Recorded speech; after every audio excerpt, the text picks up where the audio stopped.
Au Pakistan, les autorités islamiques pakistanaises ne badinent pas avec les propos diffamatoires tenus contre l'islam.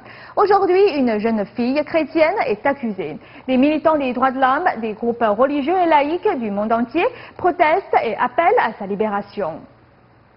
Un tribunal pakistanais a suspendu l'audience d'une jeune fille chrétienne accusée d'avoir diffamé l'islam. Les militants des droits de l'homme ont appelé à sa libération.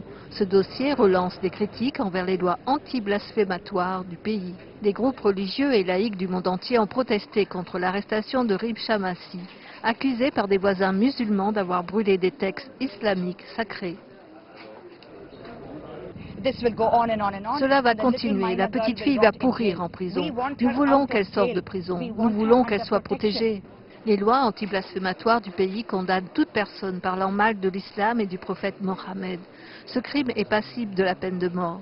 Selon les militants, la terminologie vague de ces lois en autorise de mauvais usages et provoque la discrimination des groupes ethniques minoritaires de ce pays musulman.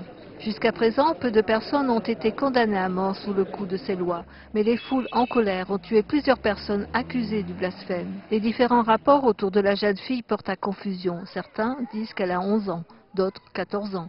Certains avancent qu'elle est atteinte du syndrome de Down et que ses aptitudes mentales sont limitées. Selon l'avocat de la Cour, le rapport médical a été effectué sans ordre du tribunal. C'est pourquoi l'audience a été suspendue. Elle pourrait être punie à 110%.